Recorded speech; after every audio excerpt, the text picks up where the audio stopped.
Um cara que fez isso, ele é a maldade expressa na Terra.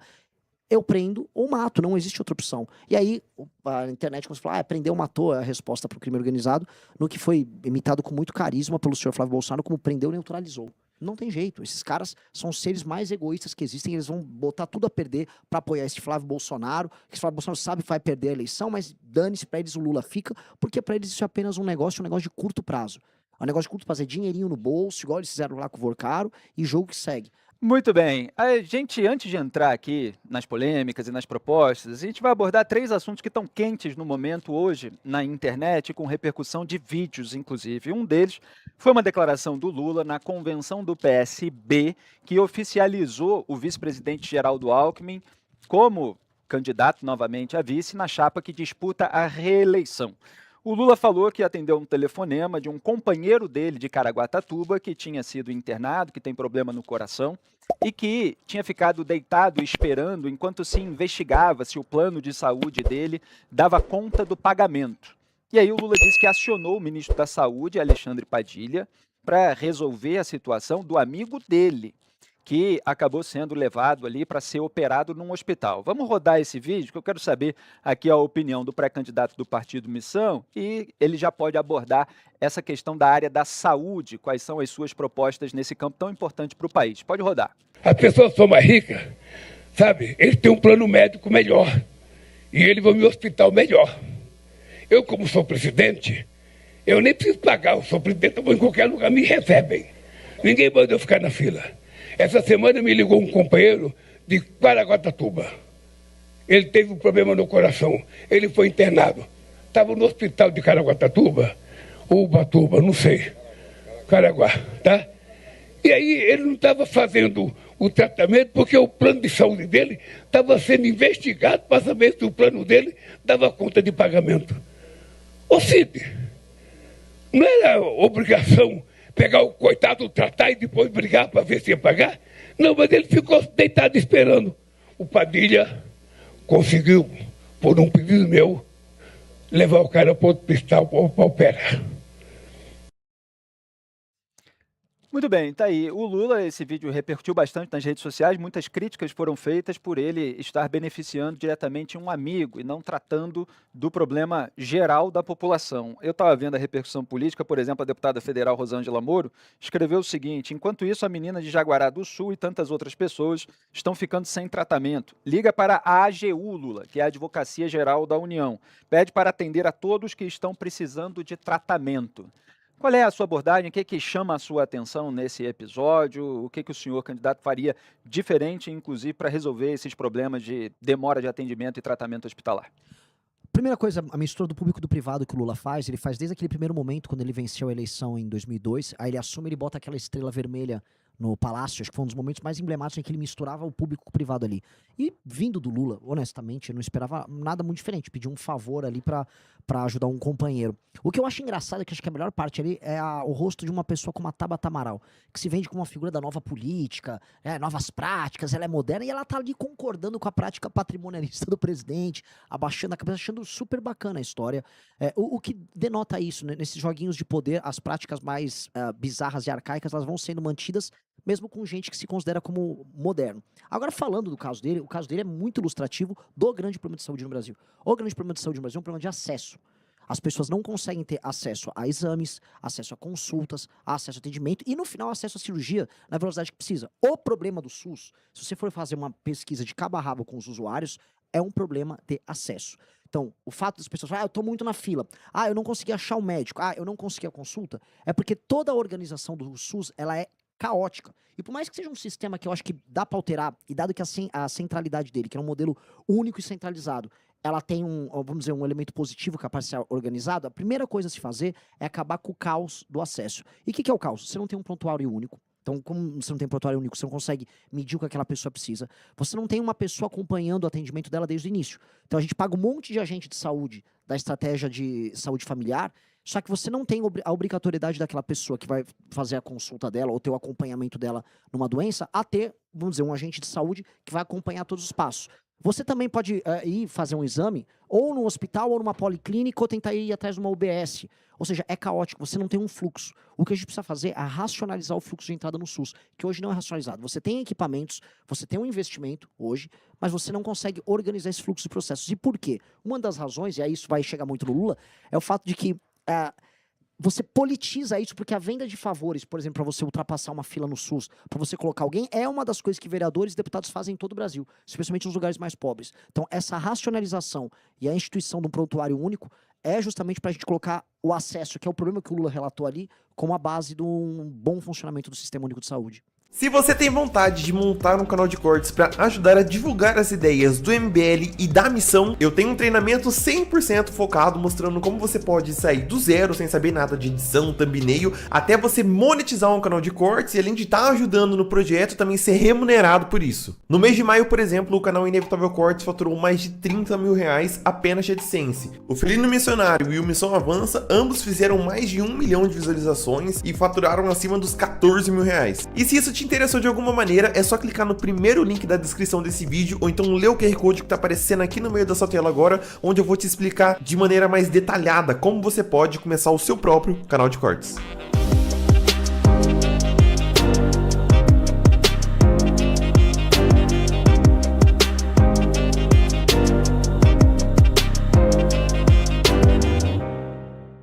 Muito bem, então indo aqui para o segundo vídeo que está rendendo muita discussão nas redes sociais, foi o comentário que Eduardo Bolsonaro fez lá nos Estados Unidos a respeito de uma declaração do Kim Kataguiri. Me parece, inclusive, que foi uma declaração do Kim Kataguiri numa entrevista que eu participei, mas a pergunta não era sobre isso, mas o Kim Kataguiri abordou o tema do desgaste do Flávio Bolsonaro em razão de alguns escândalos e falou das notícias que têm sido vinculadas na imprensa sobre um vídeo que teria resultado em crise no casamento do Flávio Bolsonaro com a sua esposa, a Fernanda Bolsonaro, e que já haveria uma estratégia de campanha pré-definida para reagir à eventual divulgação desse vídeo. E o Eduardo Bolsonaro ficou bastante irritado com esse comentário e falou em dar porrada, foi isso mesmo? Vamos assistir ao vídeo, produção. Vi o Alan ficar 3 anos sem ver os filhos, eu não consigo imaginar ficar tanto tempo assim.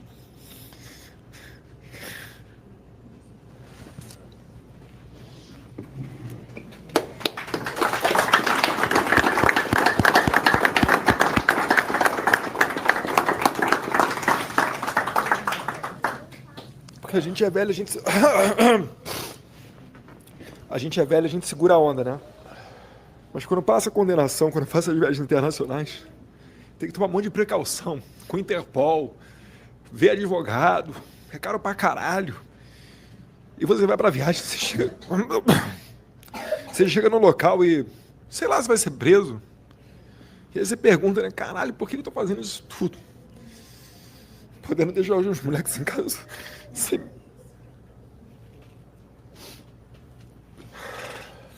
sem poder ver o pai.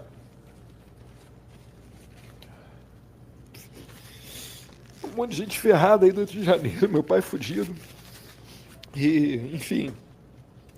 E aí tem que lidar ainda com os filhos da puta de direita que fica achando que a gente tá querendo se dar bem na vida. Não quer botar o Flávio porque é da família. Vai lá então, irmão.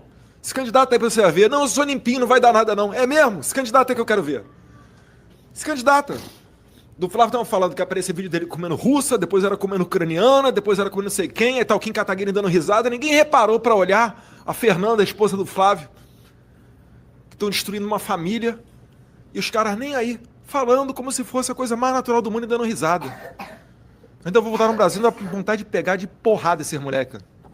Mas enfim, estão brincando com o Brasil, estão achando que estão numa normalidade democrática, não, em 2030 vai ter outra eleição, em 2034 vai ter outra eleição. E a gente aqui só querendo o quê? É ajeitar o Brasil para meter o pé da política, para ter uma vida minimamente tranquila, né? Onde a gente... Tá aí o Eduardo Bolsonaro lá nos Estados Unidos se referindo ao pessoal do MBL, agora Partido Missão, especificamente ao deputado federal Kim Kataguiri, que participou hoje cedo, além da notícia, comandado aqui pelo Paulo Matias, na Matias TV, já deu uma resposta para o Eduardo Bolsonaro, mas eu queria ouvir o senhor, candidato. Esse pranto, inclusive, do Eduardo, comove o senhor? Comovente, um cara que está recebendo todos os investimentos possíveis para entrar na indústria cinematográfica lá nos Estados Unidos, vivendo naquela casa humilde que ele vive, rodando a Casa Branca todas as vezes possível, visitando o presidente da República dos Estados Unidos. Esse cara tá vivendo um drama enorme. Quando eu vi ele indo assistir jogos de futebol americano, indo lá para rodeios, toda a dor, você podia sentir pela câmera a dor no rosto dele, da esposa dele. E aí ele vai e faz. Ele tá reclamando, tá chorando. Eu não consigo ficar sendo irônico com uma palhaçada, é uma patifaria. Ele primeiro disse que ele tá só querendo lutar pelo Brasil, né? E aí depois sair da política. Pô, eu entendi, Eduardo. O seu lutar pelo Brasil redundou em tarifaço. Recentemente ele disse que a coisa mais importante de colocar o Flávio como candidato era para ele poder voltar ao Brasil. Ou seja, eles não conseguem esconder que a grande disposição deles é apenas a defesa dos interesses personalíssimos da própria família. E isso já foi percebido por todo mundo. Eles perderam a liderança dentro do próprio bolsonarismo. Basta ver a própria Michelle, porque eles são mas tão egoístas, que ninguém consegue mais aturar. Eu fui visitar setores ao redor do país, empresariado também, que foi bolsonarista por algum momento. E esses setores já avisaram, não tem jeito, esses caras são os seres mais egoístas que existem, eles vão botar tudo a perder para apoiar esse Flávio Bolsonaro, que esse Flávio Bolsonaro sabe que vai perder a eleição, mas dane-se, para eles o Lula fica, porque para eles isso é apenas um negócio de curto prazo. É um negócio de curto prazo, é dinheirinho no bolso, igual eles fizeram lá com o Vorcaro, e jogo que segue. Aí essas ameaças que ele fez aí, ele nem, foi o que quem disse, ele nem, vem pro Brasil fazer, porque ele não vem pro Brasil, um baita de um assustado, vem pro Brasil fazer ameaça, é que é a real mesmo, é que ele ama estar nos Estados Unidos. Ele é um deslumbrado, ele gosta de ficar circulando com o segundo escalão da Casa Branca, o Trump deu bom dia, o Trump sabe meu nome. Então, pra ele é uma coisa meio... Pra ele é um deslumbrado. O Eduardo Bolsonaro desculpa o que eu vou falar aqui, é um caipira na pior acepção do termo. Entendeu? É um deslumbrado. Aí mexeu com o Chico Graziano, que ele se diz caipira aqui, não é nem que ninguém chame pejorativamente. O caipira. Muito bem, então depois dessa resposta sobre o segundo vídeo que está gerando muita controvérsia nas redes sociais, a gente parte para o terceiro, que é mais específico, sobre a pesquisa Atlas Intel, que foi divulgada, em que o Renan Santos aparece com 7,8% na terceira posição. E o analista Pedro Doria, numa participação num programa na internet, ele fez uma análise de que os rapazes do MBL descobriram uma maneira de manipular a pesquisa Atlas. Vamos ver exatamente como ele explicou isso. Tem o vídeo, produção, pode rodar. Mas é aquela coisa do MBL, né? Eles fazem política como moleques. E a maneira de fazer deles é trapacear, é criar situações e eles descobriram uma maneira através da qual eles conseguem manipular a Atlas. Renan Santos, ele falou ali de grupos de Discord, de algoritmo, enfim, deu uma explicação técnica, não vou reproduzir aqui, mas ela está disponível aí nas redes sociais para quem quiser acompanhar esse debate. O que o senhor tem para responder, para explicar? Existe algum tipo de movimento dentro do Partido Missão, do MBL, para, vamos dizer assim, buscar ser o entrevistado na pesquisa Atlas ou algo nesse sentido? É bem ridícula a acusação dele, eu assisti ali, eu tentei entender. Primeiro, ele vai gaguejando, ele vai balbuciando e ele só faz um exercício de vontade. Olha, eles são moleques, e moleques são trapaceiros, e eles trapaceiam na pesquisa Atlas. Ok, prove. Assim, a gente já está no momento, a gente está indo para o período eleitoral, quer fazer uma acusação? Faça, prove, por favor, prove. Outra pesquisa, Real Time Big Data, me deu 9%. 9%. Então eu também tô fraudando a Real Time Big Data. Qual outra pesquisa que eu tô fraudando? A Quest, que eu sou super crítico, eu aumentei demais o segundo turno, foi o que me deu o melhor resultado no segundo turno. Fraudei também o segundo turno da Quest. Só não frauda dele, que eu sempre apareço assim, sei lá, empatado com a candidata da UP, que é um instituto meu barbante, que ele faz divulgação de pesquisa. Eu acho isso meio ridículo. Pedro Doria, prove, vá na justiça eleitoral e acabe conosco, acabe com a minha candidatura. Explica pra gente que slogan é esse de prender o matou, que o MBL utiliza nas redes sociais. Foi uma coisa completamente espontânea. Foi espontâneo. Houve um assassinato famoso de um ciclista na frente do Parque do Povo, aqui em São Paulo. E eu gravei um vídeo, eu estava ao vivo numa live, e eu estava assistindo e eu fiquei indignado. Eu falei, olha, o que eu vou fazer com um cara que, após roubar o celular desse rapaz, ele toma uma decisão racional de, ok, agora eu vou matá-lo. Ou eu prendo ou mato, porque tinha toda aquela discussão que ela tomou a mídia nos últimos 20, 30 anos sobre, não, mas vamos recuperar. Não é sobre recuperar, um cara que fez isso, ele é a maldade expressa na Terra.